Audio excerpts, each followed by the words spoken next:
The Frog and the Ox. On a lily pad in the little stream that flowed at the bottom of the meadow, there lived an old frog. He was a big frog and he was very proud of his size. All the other frogs were in awe of him and treated him with the greatest respect. So did all the other creatures. The shining blue dragonflies that hovered over the stream during the day took great care to keep far out of the reach of his long sticky tongue. So did the little midges that fluttered by in a soft cloud in the evenings. Even the fishes in the stream were careful not to annoy him. The frog ruled his watery kingdom unchallenged. The farmer who owned the meadow by the stream also had an old ox. The ox had worked hard for the farmer all his life. He had helped him plow his fields. Yoked to an old wooden cart, he had carried his crops to market and his children to school. But now the ox was growing old. He no longer had the strength to work as hard as he used to. The farmer was fond of his old ox and grateful for all the hard work he had done over the years. He did not want to sell him. Instead, he decided to let the ox spend his old age in peace, in the meadow by the stream. One fine morning, the ox moved into the meadow. He wandered around the meadow, surveying his new home. The grass was soft and green and wildflowers dotted the ground. The ox was happy. He planned to spend his days grazing on the sweet juicy grass and basking in the sun. The little creatures of the meadow stared at the ox in fear and awe. The butterflies flew hurriedly out of his way. The hard-working ants and the busy bees stopped their work as the ox walked slowly by. They had never seen any creature as big as the ox. Not even the old frog on the lily pad in the stream was quite this big. The ox munched happily on the sweet grass. He did not even notice the tiny creatures. The frog heard the dragonflies chattering excitedly among themselves about the huge monster who had come to live in the meadow. The dragonflies had heard it from the bumblebee who had heard it from the ladybird who had heard it from the ants who had almost been trampled on by the monster as it stomped by. "It is the largest, biggest, most enormous creature you ever saw," cried the dragonflies.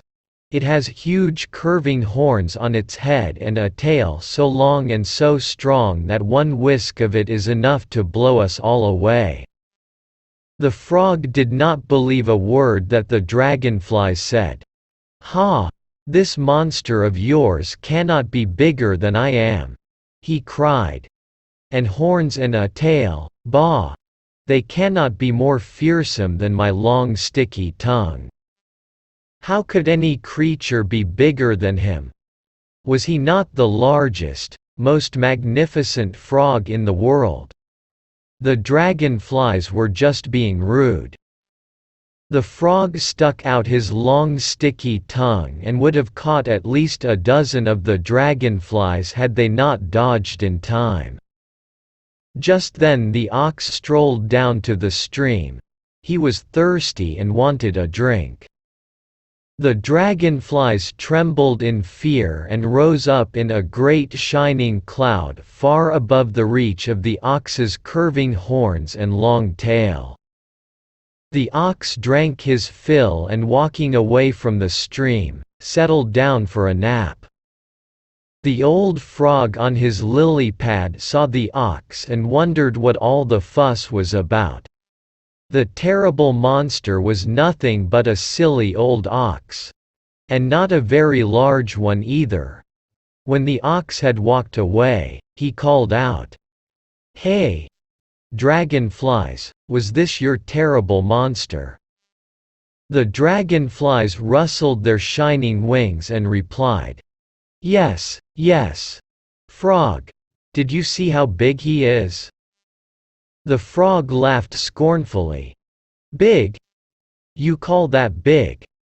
Why, I can be twice as big as that if I want to. Watch." And the frog took a deep breath, huffed and puffed and swelled up like a balloon. "There. Am I not as big as him now?" he asked the watching dragonflies, speaking with a little difficulty. "Oh no, frog, not yet," cried the dragonflies. "The monster is much bigger.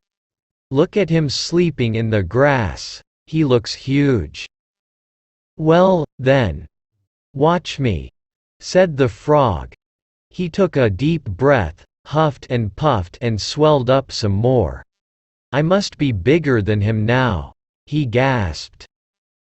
"Ah no, frog," cried the dragonflies. "The monster is much bigger."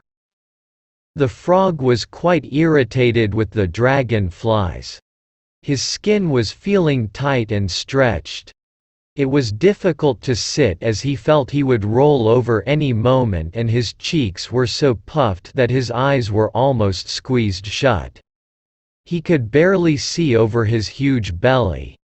He was sure he must be at least as big as the ox by now.